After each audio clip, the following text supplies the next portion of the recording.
Hi guys, welcome back again to my YouTube channel. It's me, I'm Jello.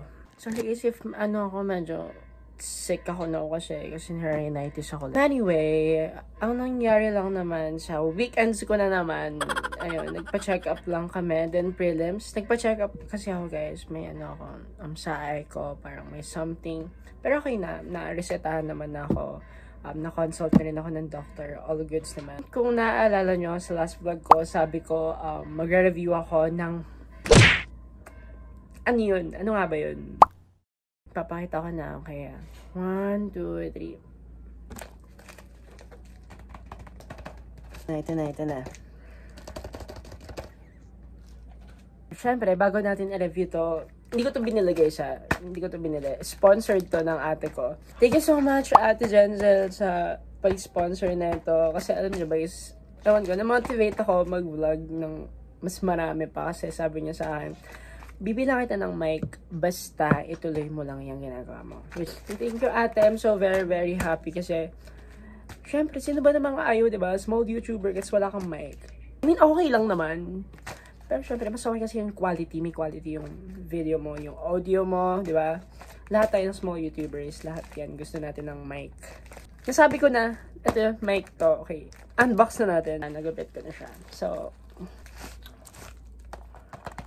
this is the Boya mic. BY-V1, version 1 yung kinuha ko. iOS, syempre, kasi yung device ko guys sa pag-vlog is iPhone 11. So, yun. iOS device yung kinuha ko. This is from Shopee and marami siyang variants. Meron siyang for USB device, Android, ano pa ba? Marami guys, check nyo na lang. Ilalagay ko yung link sa baba pa, diba? Para makabili din kayo.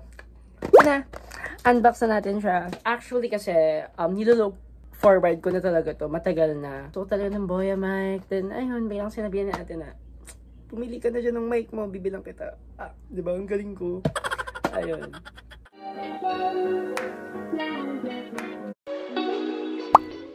In terms of packaging, okay naman. Walang damage. This is from Shopee. And kung bubuksan natin siya, ito na yung laman niya agad. Meron siyang bag. Nakalagay. Wait lang. Boya. Siguro dito ilalagay yung mic. Kunyari, dadalhin mo siya somewhere, you know, para safe yung mic mo. And, yeah, nakalagay. Quick start guide. Mga procedures, how to connect, how to wear. Ayun lang naman yung mga naman. Ano to? Pagkain ba to? Charot. So, ayan, ito na yung mic. Oh my god, totoo ba to? May mic na ako. Ito yung mic. So, may tatlong components siya. So, this is the main. This is the mic. Boya mic. V1. Yung siguro yung charge. Yeah, pan-charge to ng mic siguro. Siguro. Hindi ka sure. This is the Boya receiver. Ito yung receiver. And ito yung mic. Charger. Guys, may na-realize ako. Nabuksan ko yung mga manuals. Nasa baba pala yung mic. Oh my god. Hindi siya nalaglag, no? Ano naman informative tong video ko. So, basically, ito yung mic. Dito ka mag-i-speak yung sasabihin mo lahat. Kasi, as far as I know, meron siyang noise reduction, yung Boya mic. Then, this is the receiver. Ito yung ilalagay mo sa device mo. Kahit anong device mo. Itong Boya mic is pwede siya talaga for small YouTubers, big YouTubers ka, small content creator. Very useful tong Boya mic, guys. Ano pang inaantay natin? I-mic test na natin siya. Ayan, nakakonect na yung receiver natin sa device ko. Napapanood kong reviews. Actually, once na kinonect nyo na yung receiver sa device nyo, automatically, magkoconnect na rin siya sa mic nyo. After nyo makonect yung receiver, just need to long press nyo lang. Then, boom! Yan, lalabas na yung blue dyan. Pag nag-blue na siya, working na siya. So, ayan, narinig nyo ako, diba? Hello, hello, hello? Hello? 20, 30, 40, 50, bili na kayo dito sa Divisoria. Ah! Diba yung mga nakita nyo sa bayan? Handa na ba kayo mga bata? Ah! Magsisimula na ang abangan. Ito, nakikita nyo, naka-open na yung mic ko. Yan siya, yung pagmalayo. This is the, raw. Yung naka-connect pa lang. Wala pa tong noise reduction. Meron din siyang clip. Siyempre, para, pag tinatamad kang hawakan yung mic mo, pwede mo siyang i-clip here dito sa damit mo. Yan. O, di ba? Hello? Ayan siya. Di ba, makikita nyo yung difference kapag nakahawak and sa hindi. Same lang ba? Comment down below. Ayan. Hello? Ito yung noise reduction. Paano naman ma-open yung noise reduction? Ito nyo lang siya, katabi lang ng on and off. Ay, nakalagay dyan na, NR. Yan, na-open ko na. Magi-green yan. Once na green na, working na naman, di ba? Ito yung itsura ko or audio ko, kung naririnig nyo, di ba? Siyempre, maririnig nyo. Actually, may electric fan ako dito sa baba. And dito, sa subdivision namin, may malapit na church and maingay siya. Pero, hindi nyo siya naririnig, di ba? Hindi siya naririnig. Ang ganda. I'm so very, very happy. Like, ayan guys, para mas maniwala kayo, ito yung walang mic and receiver, hindi nakakonect yung receiver and mic ko. I have a e-fan here, and naririnig nyo naman yung bell ng church, diba? O, compare nyo Naka-open na naman yung mic ko. As you can see, naririnig nyo ba yung bell, e-fan ko? No, diba? Buy this Boya mic. And I really love this now. Mas mapapaganda niya yung quality ng video ko. Diba? Let's go. Ita-try naman natin mamaya yung range test nitong mic. Ito naman kami sa church. Pwede akong mag-range test doon since maraming tao, maingay. And dun talaga natin masusubok kung sulit nga ba tong Boya mic.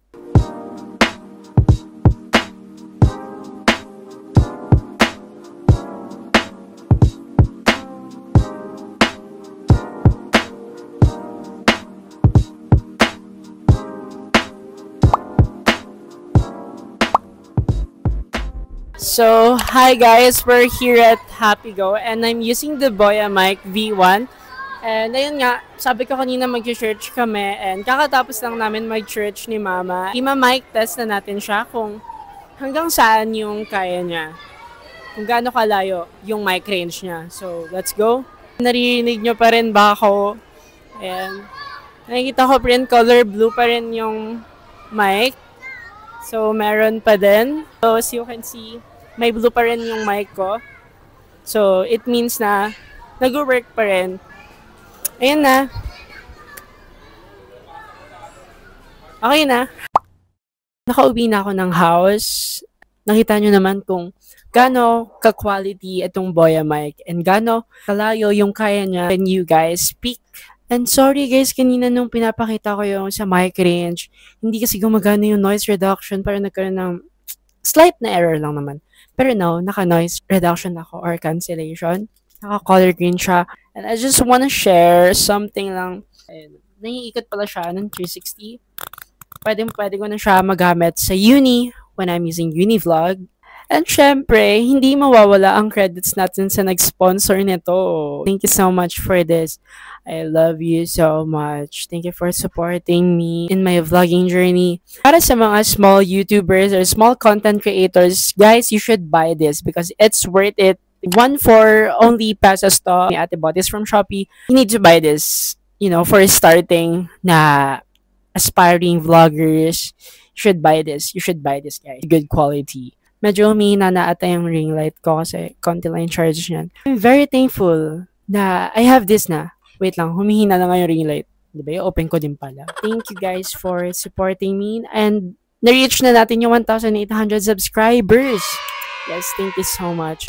And ayun, unang-una sa lahat, thank you Lord. Lahat nangyayari sa life ko now. Isipin nyo, dati dinidream ko lang to na magkaroon ako ng mic. Then now I have a mic already. More blessings to come sa ating lahat. And ayun, I think dito ko natatapusin yung vlog ko.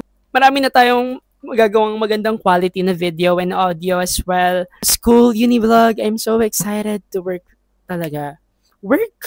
Ano, trabaho na. Uy, aral muna. And I hope may natutunan kayo sa video na to. Sana naka-help ako. Hindi mawawala. Sana nag-enjoy din kayo sa video ko. Bye-bye! See you on my next vlog. Subscribe!